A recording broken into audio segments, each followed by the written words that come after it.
ଏକ ନୂତନ ଗଭୀର ଆଲୋଚନାକୁ ସ୍ୱାଗତ। ମାନେ ଆଜିର ଏ ବିଶ୍ଳେଷଣ ଟିକେ ଅଲଗା ଧରଣର ହବାକୁ ଯାଉଛି। ସାଧାରଣତଃ ଆମେ ଗୋଟିଏ କଥା ବାରମ୍ବାର ଶୁଣିଥାଉ ଯେ କୌଣସି ପୁସ୍ତକକୁ ତାହାର ମୁଖପୃଷ୍ଠରୁ ବା କଭରରୁ ବିଚାର କରିବା ଉଚିତ ନୁହେଁ। ହଁ, ସେଇଟା ତ ଗୋଟେ ବହୁତ ପୁରୁଣା କଥା। ଠିକ୍, କିନ୍ତୁ ଆଜି ଆମର ମୁଖ୍ୟ ଲକ୍ଷ୍ୟ ହେଉଛି ଠିକ୍ ତାହା ହିଁ କରିବା। ଆଜି ଆମେ ଏକ ନିର୍ଦ୍ଦିଷ୍ଟ ପୁସ୍ତକର ମୁଖପୃଷ୍ଠରୁ ମିଳୁଥିବା ସୂଚନାକୁ ପୁରା ଟିକିନିକି ଭାବରେ ବୁଝିବା। ବହିଟିର ନାଁ ହେଉଛି ସାରସ୍ୱତ ବ୍ୟାବହାରିକ ଓଡ଼ିଆ ବ୍ୟାକରଣ। ଆଚ୍ଛା, ବ୍ୟାକରଣ ବହି। ଏହା ଶୁଣିଲେ ତ ଅନେକଙ୍କ ମନରେ ପ୍ରଥମେ ଟିକେ ଭୟ ଆସିଯାଏ। ଏକଦମ ସତ କଥା। ଠିକ୍ ଅଛି, ଆସନ୍ତୁ ଏହାକୁ ବିଶ୍ଳେଷଣ କରିବା। ସାଧାରଣତଃ ଯେତେବେଳେ ବ୍ୟାକରଣ ଶବ୍ଦଟି ଆମ କାନରେ ପଡ଼େ, ମନରେ କେଉଁ ଚିତ୍ର ଆସେ? ମାନେ ସ୍କୁଲ ଦିନର ସେଇ ମୋଟା ବହି ଯେଉଁଥିରେ କେବଳ କଠୋର ନିୟମାବଳୀ, କାରକ, ବିଭକ୍ତି, ସମାସ, ଛନ୍ଦ। ହଁ, ସେହି ସବୁ ଭରି ରହିଥାଏ। ଆମେ ପ୍ରାୟତଃ ଏହି ନିୟମଗୁଡ଼ିକୁ ନ ବୁଝି କେବଳ ପରୀକ୍ଷାରେ ପାସ୍ କରିବା ପାଇଁ ଘୋଷି ଦେଉଥିଲୁ। ବ୍ୟାକରଣ କ୍ଲାସ୍ ମାନେ ହିଁ ମନରେ ଏକ ପ୍ରକାରର ଭୟ ବା ଟିକେ ବିରକ୍ତି ଭାବ ଆସିଯାଉଥିଲା। ନିଶ୍ଚିତ ଭାବରେ ମୁଁ ଭାବୁଛି ଅଧିକାଂଶ ଲୋକଙ୍କର ସେହି ସମାନ ଅନୁଭୂତି ଥିବ। କିନ୍ତୁ ଆଜି ଆମ ସାମ୍ନାରେ ଥିବା ଏହି ପୁସ୍ତକର ମୁଖପୃଷ୍ଠା ଏକ ସମ୍ପୂର୍ଣ୍ଣ ଭିନ୍ନ କାହାଣୀ କହୁଛି। ଗୋଟିଏ ବ୍ୟାକରଣ ବହି ମଧ୍ୟ କିପରି ଏତେ ଆକର୍ଷଣୀୟ, ଜୀବନ୍ତ ଏବଂ ପ୍ରାସଙ୍ଗିକ ହୋଇପାରେ, ତାହା ଦେଖିଲେ ସତରେ ଆଶ୍ଚର୍ଯ୍ୟ ଲାଗେ। ଆମେ ପ୍ରାୟତଃ ଭାବିଥାଉ ଯେ ମୁଖପୃଷ୍ଠା କେବଳ ପୁସ୍ତକର ଏକ ଆବରଣ ବା ଖାଲି ଗୋଟେ ଡିଜାଇନ, କିନ୍ତୁ ପ୍ରକୃତରେ ଏହା ହେଉଛି ପୁସ୍ତକର ଆତ୍ମାର ପ୍ରଥମ ପ୍ରତିବିମ୍ବ। ପ୍ରକାଶକ ଏବଂ ଲେଖକମାନେ ଗୋଟିଏ ବହିର କଭର ଡିଜାଇନ କରିବା ପାଇଁ ବହୁତ ସମୟ ଏବଂ ଚିନ୍ତା ବିନିଯୋଗ କରିଥାନ୍ତି, ବିଶେଷ କରି ଯେତେବେଳେ ବହିଟି ଏକ ଶୈକ୍ଷିକ ପୁସ୍ତକ ହୋଇଥାଏ। ବିଲକୁଲ। ଆଉ ଏଇ ବହିଟିର କଭର ଦେଖିଲେ ଲାଗୁଛି ଯେମିତି ସେମାନେ କିଛି ଗୋଟେ ସ୍ୱତନ୍ତ୍ର ବାର୍ତ୍ତା ଦେବାକୁ ଚାହୁଁଛନ୍ତି। ହଁ, ଏହି ସାରସ୍ୱତ ବ୍ୟବହାରିକ ଓଡ଼ିଆ ବ୍ୟାକରଣ ବହିର ମୁଖ୍ୟ ପୃଷ୍ଠା କେବଳ କିଛି ଲେଖା ଏବଂ ଚିତ୍ରର ସମାହାର ନୁହେଁ। ଏହା ଭାଷା ପ୍ରତି ଥିବା ଏକ ନୂତନ ଦୃଷ୍ଟିକୋଣର ପ୍ରମାଣ। ଏହା ଦର୍ଶାଉଛି ଯେ ଭାଷାକୁ ବୁଝିବାର ଶୈଳୀ ଏବେ ପରିବର୍ତ୍ତିତ ହେଉଛି। କେବଳ ନିୟମ ଘୋଷିବା ପରିବର୍ତ୍ତେ ଭାଷାର ସୌନ୍ଦର୍ଯ୍ୟ ଏବଂ ତାର ପ୍ରକୃତ ପ୍ରୟୋଗ ଉପରେ ଏବେ ଅଧିକ ଧ୍ୟାନ ଦିଆଯାଉଛି। ସତ କହିବାକୁ ଗଲେ ପ୍ରଥମ ଥର ଦେଖିଲେ ଯେ କେହି ବି ଆକର୍ଷିତ ହେବେ। ବର୍ତ୍ତମାନ ଆସନ୍ତୁ ଏହି ବହିର ଶୀର୍ଷକ ଉପରେ ଟିକେ ଗଭୀର ଭାବରେ ଧ୍ୟାନ ଦେବା। ଶୀର୍ଷକଟି ହେଉଛି ସାରସ୍ୱତ ବ୍ୟାବହାରିକ ଓଡ଼ିଆ ବ୍ୟାକରଣ। ଏଠି ଏଇ ବ୍ୟାବହାରିକ ଶବ୍ଦଟି ମୋତେ ସବୁଠାରୁ ଅଧିକ ଗୁରୁତ୍ୱପୂର୍ଣ୍ଣ ଲାଗୁଛି। ହଁ, ଇଂରାଜୀରେ ଯାହାକୁ ଆମେ ପ୍ରାକ୍ଟିକାଲ ବା ଆପ୍ଲାଏଡ୍ କହୁ। ଠିକ୍ ସେଇଆ। ବ୍ୟାକରଣ ସହିତ ଏହି ବ୍ୟାବହାରିକ ଶବ୍ଦର ଯୋଡ଼ି ହେବାଟା ବହୁତ ବଡ଼ କଥା। ଆମେ ଦୈନନ୍ଦିନ ଜୀବନରେ ଏହାର ଅଭାବ ବହୁତ ଅନୁଭବ କରୁ। ଉଦାହରଣ ସ୍ୱରୂପ, ଆମେ ସମସ୍ତେ ଓଡ଼ିଆ କହିପାରୁ, ବୁଝିପାରୁ, କିନ୍ତୁ ଯେତେବେଳେ କୌଣସି ସରକାରୀ କାର୍ଯ୍ୟାଳୟକୁ ଗୋଟିଏ ଦରଖାସ୍ତ ଲେଖିବାକୁ ପଡ଼େ କିମ୍ବା ଅଫିସରେ କାହାକୁ ଗୋଟିଏ ଫର୍ମାଲ ଇମେଲ୍ ଓଡ଼ିଆରେ ଲେଖିବାକୁ ପଡ଼େ, ହଁ, ସେତେବେଳେ ଆମେ ଅଟକି ଯାଉ। କେଉଁଠି କେଉଁ ଶବ୍ଦ ଲାଗିବ, ବାକ୍ୟର ଗଠନ କିପରି ହେବ, ସେ ନେଇ ପୁରା ଦ୍ୱନ୍ଦ୍ୱରେ ପଡ଼ୁ। ଏହାର କାରଣ ହେଉଛି ଆମେ ଥିଓରି ପଢ଼ିଛୁ, କିନ୍ତୁ ଏହାର ବ୍ୟାବହାରିକ ପ୍ରୟୋଗ କେବେ ଭଲସେ ଶିଖିନାଉ। ଏହା ଏକ ବହୁତ ବାସ୍ତବ ସମସ୍ୟା। ତେଣୁ ଏଠାରେ ଲେଖକମାନେ ସିଧାସଳଖ ମୁଖପୃଷ୍ଠାରେ ଘୋଷଣା କରୁଛନ୍ତି ଯେ ଏହା ଏକ ବ୍ୟାବହାରିକ ପୁସ୍ତକ। ଅର୍ଥାତ୍ ଏହା ଆମକୁ କେବଳ ସୂତ୍ର ବା ନିୟମ ଶିଖାଇବ ନାହିଁ, ବରଂ ବାସ୍ତବ ଜୀବନରେ ଭାଷାକୁ କିପରି ପ୍ରୟୋଗ କରାଯିବ ତାହା ଶିଖାଇବ। ଏଠାରେ ସବୁଠାରୁ ଆକର୍ଷଣୀୟ କଥା ହେଉଛି ମାନବ ମସ୍ତିଷ୍କ କିପରି ଭାଷା ଶିଖେ ତାହାର ବୈଜ୍ଞାନିକ ଦିଗଟିକୁ ଏହି ଗୋଟିଏ ଶବ୍ଦ ପ୍ରତିଫଳିତ କରୁଛି। ତତ୍ତ୍ୱଗତ ଜ୍ଞାନ ଅପେକ୍ଷା ବ୍ୟାବହାରିକ ଜ୍ଞାନ କିପରି ଅଧିକ ଫଳପ୍ରଦ ତାହାର ଏକ ସୁନ୍ଦର ଉଦାହରଣ ଏହା। ଟିକେ ଖୋଲିକି କହିବେ କି? ନିଶ୍ଚୟ। ଭାବନ୍ତୁ ଟିକେ, ଯେତେବେଳେ ଏକ ଛୋଟ ପିଲା ତାର ମାତୃଭାଷା ଶିଖେ, ସେ କ'ଣ କୌଣସି ବ୍ୟାକରଣ ବହି ପଢ଼ିଥାଏ? ନା, ଆଦୌ ନୁହେଁ। ସେ କେବଳ ଶୁଣି, ଅନୁକରଣ କରି ଏବଂ ବ୍ୟବହାର କରି ଭାଷା ଶିଖିଯାଏ। ଏହାକୁ ଆମେ ସହଜାତ ଭାଷାଜ୍ଞାନ ବା ଇଣ୍ଟୁଇଟିଭ୍ ଲର୍ଣ୍ଣିଂ ବୋଲି କହିପାରିବା। ଆଧୁନିକ ଭାଷାବିଜ୍ଞାନ ମଧ୍ୟ ଦର୍ଶାଉଛି ଯେ ଭାଷା ପ୍ରଥମେ ଆସେ, ବ୍ୟାକରଣ ପରେ ଆସେ। ବାଃ, ଏହା ଏକ ବହୁତ ସୁନ୍ଦର ଚିନ୍ତାଧାରା। ଭାଷା ପ୍ରଥମେ, ବ୍ୟାକରଣ ପରେ। ଆଜ୍ଞା, ବ୍ୟାକରଣ କେବଳ ସେହି ଭାଷାକୁ ସଜାଡ଼ିବାର ଏକ ଉପକରଣ। ଯେତେବେଳେ ବ୍ୟାକରଣକୁ କେବଳ ନିୟମର ସମାହାର ଭାବରେ ପଢ଼ାଯାଏ, ସେତେବେଳେ ଭାଷା ଏକ ଗଣିତ ପରି କଠିନ ଲାଗେ। କିନ୍ତୁ ଯେତେବେଳେ ଏହାକୁ ବ୍ୟାବହାରିକ ଦୃଷ୍ଟିକୋଣରୁ ଉପସ୍ଥାପନ କରାଯାଏ ସେତେବେଳେ ଶିକ୍ଷାର୍ଥୀ ବୁଝିପାରେ ଯେ ସେ ପ୍ରତିଦିନ ବ୍ୟବହାର କରୁଥିବା ବାକ୍ୟଗୁଡ଼ିକ ପଛରେ ପ୍ରକୃତରେ କି ବିଜ୍ଞାନ ଲୁଚି ରହିଛି। ଯାହାକି ଶିକ୍ଷଣ ପ୍ରକ୍ରିୟାକୁ ବହୁତ ସହଜ ଆଉ ଆନନ୍ଦଦାୟକ କରିଦିଏ। ସମ୍ପୂର୍ଣ୍ଣ ଠିକ୍। ଏହି ବ୍ୟାବହାରିକ ଶବ୍ଦଟି ପ୍ରମାଣ କରୁଛି ଯେ ପୁସ୍ତକର ଆଭିମୁଖ୍ୟ ପୂରାପୂରି ପାଠକ କେନ୍ଦ୍ରିକ। ହଁ, ଆଉ ଏହାର ଅର୍ଥ ହେଉଛି ଆମେ କେବଳ ପରୀକ୍ଷା ପାଇଁ ପଢ଼ୁନାହୁଁ, ବରଂ ନିଜକୁ ସଠିକ୍ ଭାବରେ ପ୍ରକାଶ କରିବା ପାଇଁ ପଢ଼ୁଛୁ। ଏହି ବ୍ୟାବହାରକତାର କଥା ଯେମିତି ଆମେ ଆଲୋଚନା କରୁଛେ, ମୁଖପୃଷ୍ଠର ତଳ ଆଡ଼କୁ ଥିବା ଲେଖକମାନଙ୍କ ନାମ ମଧ୍ୟ ସେହି ଏକାଧିକ ଦୃଷ୍ଟିକୋଣକୁ ଦର୍ଶାଉଛି। ହଁ, ମୁଁ ବି ସେୟା ଲକ୍ଷ୍ୟ କରୁଥିଲି। ଏହା ପ୍ରକୃତରେ ବହୁତ କୌତୂହଳପ୍ରଦ। ଦେଖନ୍ତୁ, ମୁଖପୃଷ୍ଠର ତଳ ଭାଗରେ 3 ଜଣ ଲେଖକଙ୍କ ନାମ ଉଲ୍ଲେଖ କରାଯାଇଛି। ସେମାନେ ହେଲେ ଡକ୍ଟର କୃଷ୍ଣଚନ୍ଦ୍ର ପ୍ରଧାନ, ପଣ୍ଡିତ ବ୍ରଜକିଶୋର ହୋତା ଏବଂ ଶ୍ରୀ ଭାସ୍କର ପ୍ରଧାନ। ଏବେ ପ୍ରଥମ ଦୃଷ୍ଟିରେ ଏହା କେବଳ 3ଟି ନାମ ପରି ମନେ ହୋଇପାରେ। କିନ୍ତୁ ସେମାନଙ୍କ ଉପାଧିଗୁଡ଼ିକ ବହୁତ କିଛି କହୁଛି। ଏକଦମ। ସେମାନଙ୍କ ନାମ ଆଗରେ ଲାଗିଥିବା ଉପାଧିଗୁଡ଼ିକୁ ଧ୍ୟାନରେ ଦେଖିଲେ ଗୋଟିଏ ପ୍ୟାଟର୍ନ ବାରି ହୋଇ ପଡ଼ୁଛି। ଗୋଟିଏ ହେଉଛି ଡକ୍ଟର, ଦ୍ୱିତୀୟଟି ହେଉଛି ପଣ୍ଡିତ ଏବଂ ତୃତୀୟଟି ହେଉଛି ଶ୍ରୀ। ଏହି 3ଟି ଭିନ୍ନ ଭିନ୍ନ ପୃଷ୍ଠଭୂମିର ସୂଚକ ଶବ୍ଦର ମିଶ୍ରଣ ଗୋଟିଏ ବହିରେ ଦେଖିବା ଟିକେ ଅସାଧାରଣ ଘଟଣା। ମୋ ମତରେ ଏଠାରେ ବିଷୟଟି ପ୍ରକୃତରେ ବହୁତ ରୋଚକ ହୋଇଯାଏ। ଯଦି ଆମେ ଏହାକୁ ବୃହତ୍ତର ଚିତ୍ର ସହିତ ଯୋଡ଼ିବା, ତେବେ ଏହି 3ଟି ଉପାଧିର ମିଶ୍ରଣ ପ୍ରକୃତରେ ସମ୍ପୂର୍ଣ୍ଣ ଓଡ଼ିଆ ଭାଷା ବିଜ୍ଞାନର 3ଟି ଭିନ୍ନ ସ୍ତମ୍ଭକୁ ଏକାଠି କରିବାର ଏକ ଅପୂର୍ବ ପ୍ରୟାସ। ମୁଁ ତ ଭାବୁଛି ପଣ୍ଡିତ ଉପାଧିଟି ଆମର ପାରମ୍ପରିକ ଜ୍ଞାନ, ବିଶେଷ କରି ସଂସ୍କୃତ ଭାଷା ସହିତ ଓଡ଼ିଆର ଥିବା ନିବିଡ଼ ସମ୍ପର୍କକୁ ସୂଚାଉଛି। କାରଣ ଆମ ଭାଷାର ଅନେକ ମୂଳ ନିୟମ ସେହି ପ୍ରାଚୀନ ଶାସ୍ତ୍ରୀୟ ପରମ୍ପରାରୁ ହିଁ ଆସିଛି। ଠିକ୍ କହିଲେ। ଏବଂ ଡକ୍ଟର ସୂଚାଉଛି ଆଧୁନିକ ଉଚ୍ଚଶିକ୍ଷା, ଗବେଷଣା, ବିଶ୍ୱବିଦ୍ୟାଳୟ ସ୍ତରର ବିଶ୍ଳେଷଣାତ୍ମକ ଦୃଷ୍ଟିକୋଣ ଏବଂ ଭାଷା ବିଜ୍ଞାନର ଆଧୁନିକ ନିୟମ। ଏହା ବହିଟିକୁ ଏକ ଆକାଡେମିକ୍ ଏବଂ ଯୁକ୍ତିଯୁକ୍ତ ଭିତ୍ତି ପ୍ରଦାନ କରିଥାଏ, ଯାହା ଆଜିର ପିଢ଼ି ପାଇଁ ଆବଶ୍ୟକ। ଏତେ ବଡ଼ ବିବିଧତା। ଆଉ ଯେମିତି ଆପଣ ପଣ୍ଡିତଙ୍କ ବିଷୟରେ କହିଲେ, ଓଡ଼ିଆ ଭାଷାର ଅନେକ ଶବ୍ଦ, ଯେମିତି ତତ୍ସମ ବା ତଦ୍ଭବ ଶବ୍ଦ ଏବଂ ବ୍ୟାକରଣିକ ନିୟମ ସଂସ୍କୃତରୁ ଆସିଛି।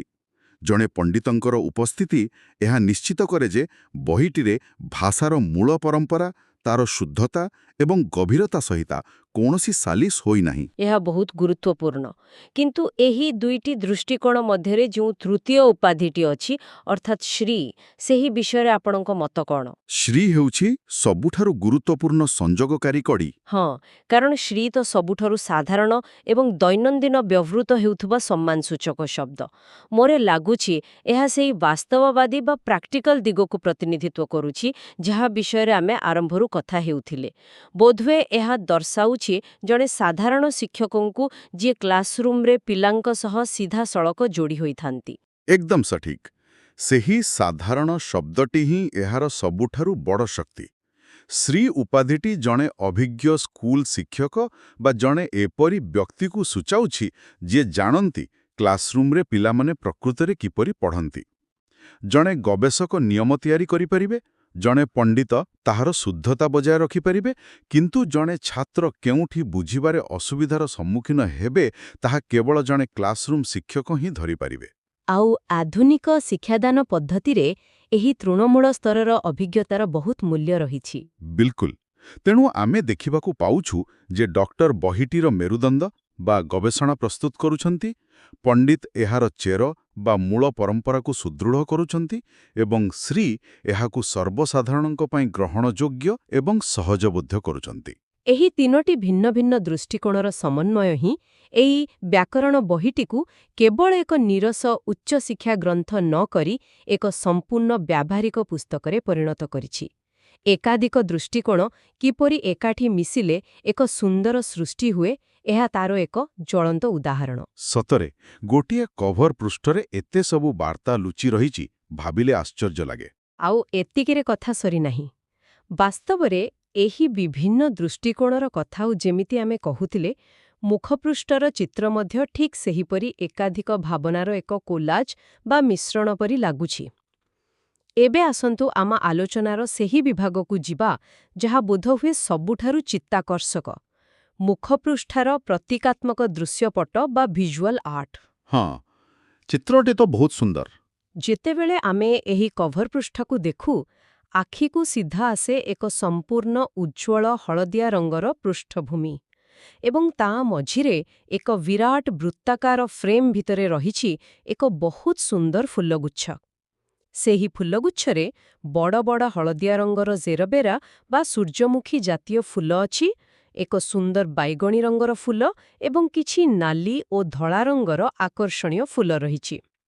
ସବୁଜ ପତ୍ରଗୁଡ଼ିକ ଏହି ଦୃଶ୍ୟକୁ ଅଧିକ ଜୀବନ୍ତ କରୁଛନ୍ତି। ସାଧାରଣତଃ ଏମିତି ଚିତ୍ର ବ୍ୟାକରଣ ବହିରେ ଦେଖିବାକୁ ମିଳେ ନାହିଁ। ସେଇଆ ତ, ଆମେ ଯେବେ କୌଣସି ପୁରୁଣା ବ୍ୟାକରଣ ବହି ଦେଖୁ, ସେଥିରେ କ'ଣ ଥାଏ?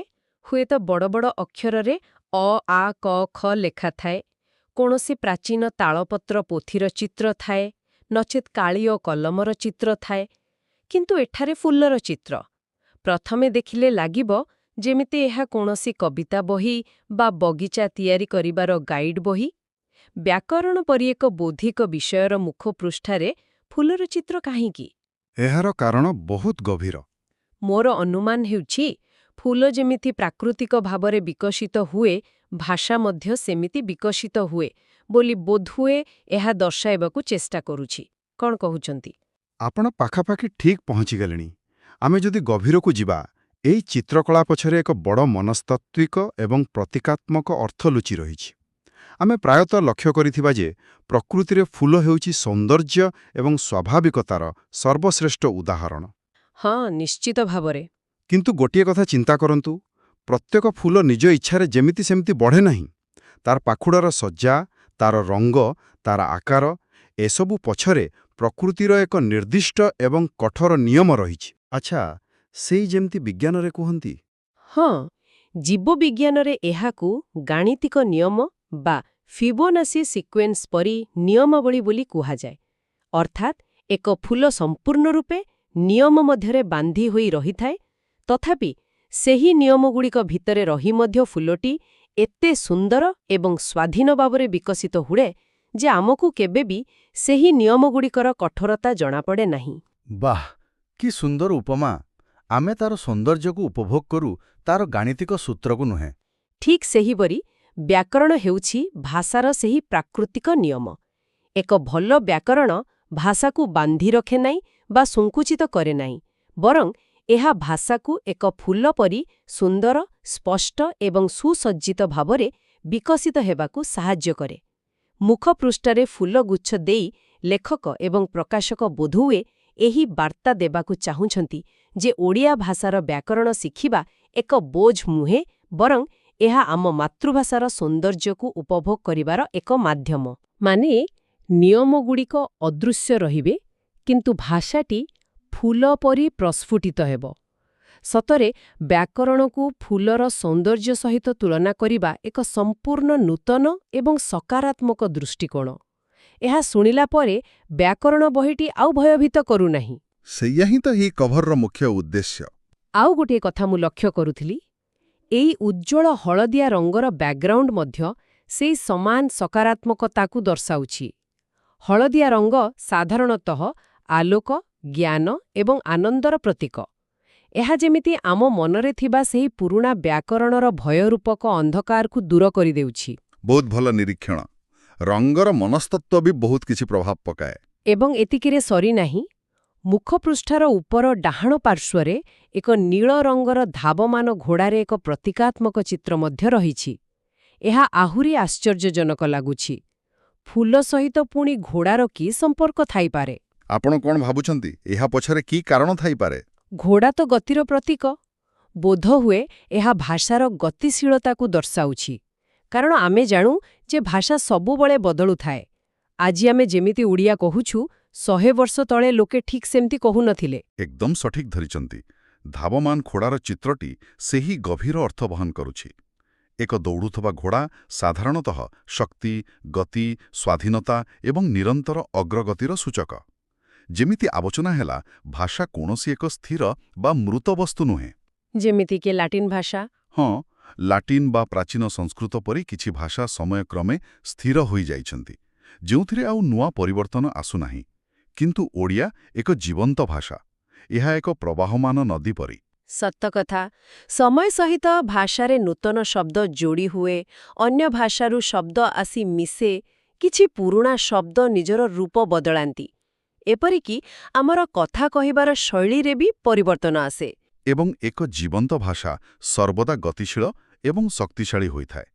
ଠିକ୍ ସେହିପରି ଏକ ଜୀବନ୍ତ ଭାଷାର ବ୍ୟାକରଣ ମଧ୍ୟ ଗତିଶୀଳ ହେବା ଉଚିତ। ଯଦି ବ୍ୟାକରଣ କେବଳ ଶହ ଶହ ବର୍ଷ ତଳର ନିୟମରେ ଅଟକି ରହିବ, ତେବେ ତାହା ଆଜିର ପିଢ଼ି ପାଇଁ ବ୍ୟବହାର ଉପଯୋଗୀ ହେବ ନାହିଁ। ତେଣୁ ଏହି ଧାବମାନ ଘୋଡ଼ାଟି ଏହା ସୂଚାଉଛି ଯେ ଏହି ବ୍ୟାବହାରିକ ବ୍ୟାକରଣ କେବଳ ଅତୀତର ନିୟମରେ ବାନ୍ଧି ହୋଇ ରହିନାହିଁ, ବରଂ ଏହା ଭାଷାର ଆଧୁନିକ ପ୍ରବାହ ଏବଂ ଶକ୍ତି ସହିତ ତାଳ ଦେଇ ଆଗକୁ ବଢ଼ୁଛି। ସଠିକ୍। ଫୁଲଗୁଡ଼ିକ ଯେମିତି ସ୍ଥିର ସୌନ୍ଦର୍ଯ୍ୟ ଏବଂ ଶୃଙ୍ଖଳାର ପ୍ରତୀକ, ଘୋଡ଼ାଟି ସେମିତି ଶକ୍ତି ଏବଂ ଗତିର ପ୍ରତୀକ। ଶୃଙ୍ଖଳା ଏବଂ ଗତିଶୀଳତାର ଏହି ଅପୂର୍ବ ସମନ୍ୱୟ ହିଁ ଏକ ଭାଷାକୁ ଯୁଗ ଯୁଗ ଧରି ବଞ୍ଚାଇ ରଖେ। ସତରେ ଏକ ଅଦ୍ଭୁତ କଳ୍ପନା। ତେବେ ଏସବୁର ପ୍ରକୃତ ଅର୍ଥ କ'ଣ? ଏହି ପୂରା ଆଲୋଚନାକୁ ଯଦି ଆମେ ଏକାଠି କରିବା, ତେବେ କଭର ପୃଷ୍ଠାଟି ଏକ କଳାକୃତିରେ ପରିଣତ ହୋଇଯାଉଛି।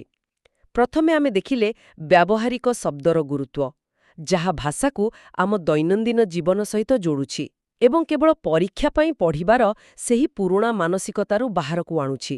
ଆଉ ତାପରେ ଆମେ ଦେଖିଲେ 3 ଜଣ ଭିନ୍ନ ଭିନ୍ନ ଧାରାର ଲେଖକଙ୍କର ସମନ୍ୱୟ। ହଁ, ଡକ୍ଟର, ପଣ୍ଡିତ ଏବଂ ଶ୍ରୀ, ଯେଉଁମାନେ ଆଧୁନିକ ଗବେଷଣା, ପ୍ରାଚୀନ ପରମ୍ପରା ଏବଂ ସାଧାରଣ ଶିକ୍ଷାଦାନ ପଦ୍ଧତିକୁ ଗୋଟିଏ ସୂତାରେ ବାନ୍ଧିଛନ୍ତି। ଏବଂ ଶେଷରେ ଆମେ ଦେଖିଲେ ମୁଖପୃଷ୍ଠାର ସେହି ପ୍ରତୀକାତ୍ମକ ଚିତ୍ର, ସୌନ୍ଦର୍ଯ୍ୟ ଓ ପ୍ରାକୃତିକ ନିୟମର ପ୍ରତୀକ ଫୁଲ ଏବଂ ଗତି ଓ ଶକ୍ତିର ପ୍ରତୀକ ଧାବମାନ ଘୋଡ଼ା। ତାହା ପୁଣି ଏକ ଉଜ୍ଜ୍ୱଳ ଏବଂ ସକାରାତ୍ମକ ହଳଦିଆ ପୃଷ୍ଠଭୂମିରେ। ଏହି ଆଲୋଚନା ମାଧ୍ୟମରେ ବ୍ୟାକରଣ ପରି ଏକ କଠିନ ବିଷୟ ପ୍ରତି ଥିବା ଧାରଣା ନିଶ୍ଚିତ ରୂପେ ବଦଳି ଯାଉଛି। ବିଲକୁଲ। ଏହାର ଅର୍ଥ ହେଉଛି ଯେ ଏହା କେବଳ ଏକ ବ୍ୟାକରଣ ବହିର ମୁଖପୃଷ୍ଠା ନୁହେଁ, ବରଂ ଏହା ହେଉଛି ଜ୍ଞାନ ଆହରଣ କରିବାର ଏକ ସୁନ୍ଦର ଆମନ୍ତ୍ରଣ। ଏହା ଆମକୁ ଶିଖାଉଛି ଯେ ଶିକ୍ଷା ଯେତେ କଠିନ ହେଲେ ମଧ୍ୟ ଯଦି ତାକୁ ସଠିକ୍ ଦୃଷ୍ଟିକୋଣରୁ ଉପସ୍ଥାପନ କରାଯାଏ, ତେବେ ତାହା ହୃଦୟକୁ ସ୍ପର୍ଶ କରିପାରିବ। ଏଥିରେ ଆଧୁନିକତା, ପରମ୍ପରା ଏବଂ ସୌନ୍ଦର୍ଯ୍ୟର ଅପୂର୍ବ ମିଳନ ହୋଇଛି, ଯାହାକି ଆଜିର ସମୟରେ ଅତ୍ୟନ୍ତ ଆବଶ୍ୟକ। ଏହା ଏକ ଗୁରୁତ୍ୱପୂର୍ଣ୍ଣ ପ୍ରଶ୍ନ ମଧ୍ୟ ଉଠାଉଛି। ଏହି ଆଲୋଚନା ଆମକୁ କେବଳ ଭାଷା ବା ବହି ବିଷୟରେ ନୁହେଁ, ବରଂ ଆମ ଜୀବନର ବିଭିନ୍ନ ଦିଗ ବିଷୟରେ ଚିନ୍ତା କରିବାକୁ ପ୍ରେରଣା ଦେଉଛି। ଏହା ଉପରେ ଆମ ସମସ୍ତଙ୍କୁ ଟିକେ ଗଭୀର ଭାବରେ ଚିନ୍ତା କରିବା ଉଚିତ। କେଉଁ ବିଷୟରେ? ଦେଖନ୍ତୁ, ଯଦି ଭାଷାର କଠୋର ନିୟମ ବା ବ୍ୟାକରଣକୁ ଫୁଲ ପରି ଏକ ପ୍ରାକୃତିକ, ସ୍ୱାଧୀନ ଏବଂ ସୁନ୍ଦର ଦୃଷ୍ଟିକୋଣରୁ ଦେଖାଯାଇପାରିବ, ତେବେ ଜୀବନରେ ଆମେ ସମ୍ମୁଖୀନ ହେଉଥିବା ଅନ୍ୟାନ୍ୟ ଜଟିଳ ନିୟମଗୁଡ଼ିକୁ ନେଇ ଆମର ଦୃଷ୍ଟିକୋଣ କ'ଣ ହେବା ଉଚିତ? ଆମ ଚାରିପାଖରେ ଅନେକ ନିୟମ ଅଛି। ସମାଜର ନିୟମ, ପରିବାରର ଶୃଙ୍ଖଳା ବା ଆମ ନିଜ ପେଶାଗତ ଜୀବନର ନୀତି ନିୟମ, କର୍ମକ୍ଷେତ୍ରର ନିୟମ, ଏସବୁକୁ କ'ଣ ଆମେ ସର୍ବଦା ଆମ ସ୍ୱାଧୀନତାରେ ଏକ ବାଧା ବୋଲି ଦେଖିବା ଉଚିତ? ପ୍ରାୟତଃ ଆମେ ସେମିତି ହିଁ ଭାବୁ। ଲାଗେ ଯେମିତି ଏହି ନିୟମଗୁଡ଼ିକ ଆମକୁ ବାନ୍ଧିବା ପାଇଁ ଅଛି। କିନ୍ତୁ ନା, ଏହି ମୁଖପୃଷ୍ଠା ଶିଖାଉଛି ଯେ ନିୟମଗୁଡ଼ିକ ଆମକୁ ସଙ୍କୁଚିତ କରିବା ପାଇଁ ନୁହେଁ, ବରଂ ଆମ ଭିତରେ ଥିବା ସମ୍ଭାବନାକୁ ଏକ ଫୁଲ ପରି ବିକଶିତ କରିବା ପାଇଁ ଅଭିପ୍ରେତ। ଯଦି ଆମେ ସେହି ନିୟମଗୁଡ଼ିକୁ ଏକ ବ୍ୟାବହାରିକ ଦୃଷ୍ଟିକୋଣରୁ ବୁଝିପାରିବା ଏବଂ ତାହାକୁ ନିଜର ଉନ୍ନତି ପାଇଁ ପ୍ରୟୋଗ କରିପାରିବା, ତେବେ ଜୀବନର ପ୍ରତ୍ୟେକ ଶୃଙ୍ଖଳା ଆମ ବିକାଶର ଏକ ମାଧ୍ୟମ ପାଲଟିଯିବ। ଏହା ତ ଏକ ଅତ୍ୟନ୍ତ ଗଭୀର ଏବଂ ଦାର୍ଶନିକ ଚିନ୍ତାଧାରା। ଆମେ ମଧ୍ୟ ସେହି ଧାବମାନ ଘୋଡ଼ା ପରି ନିଜର ସମସ୍ତ ଶକ୍ତି ସହିତ ଆଗକୁ ବଢ଼ିପାରିବା, ନୂଆ ପରିବର୍ତ୍ତନକୁ ଆପଣାଇ ପାରିବା, କିନ୍ତୁ ଏକା ସାଙ୍ଗରେ ଆମ ଚେର, ଆମ ପରମ୍ପରା ଏବଂ ଶୃଙ୍ଖଳା ସହିତ ଦୃଢ଼ ଭାବରେ ଯୋଡ଼ି ହୋଇ ରହିବ। ନିୟମଗୁଡ଼ିକୁ ଭୟ ନ କରି ତାକୁ ନିଜ ସାମର୍ଥ୍ୟରେ ପରିଣତ କରିବା, ଏହା ଏକ ଏପରି ବିଷୟ ଯାହା ଉପରେ ପ୍ରତ୍ୟେକ ବ୍ୟକ୍ତି ନିଜେ ଅନୁସନ୍ଧାନ ଏବଂ ବିଚାର କରିବା ଉଚିତ। ପ୍ରକୃତରେ ଜୀବନର ବ୍ୟାକରଣକୁ ବୁଝିବା ହିଁ ସବୁଠାରୁ ବଡ଼ ସାଧନା ଅଟେ। ବାସ୍ତବରେ ଏହି ଗଭୀର ଆଲୋଚନାଟି ଏକ ସାଧାରଣ ବ୍ୟାକରଣ ବହିର ଆରମ୍ଭ ହୋଇ ଜୀବନରେ ଏତେ ବଡ଼ ଦର୍ଶନରେ ପହଞ୍ଚିବ ବୋଲି ମୁଁ ଭାବିନଥିଲି। ନିୟମଗୁଡ଼ିକୁ ବାଧା ନ ଭାବି ବିକାଶରେ ଏକ ସୁନ୍ଦର ମାଧ୍ୟମ ଭାବେ ଗ୍ରହଣ କରିବା, ଏହି ଚିନ୍ତାଧାରାକୁ ସାଥିରେ ନେଇ ଆମେ ଆଜିର ଏହି ବିଶ୍ଳେଷଣକୁ ଏଇଠି ଶେଷ କରିବା। ଆଲୋଚନାରେ ଯୋଗ ଦେଇଥିବାରୁ ଅଶେଷ ଧନ୍ୟବାଦ।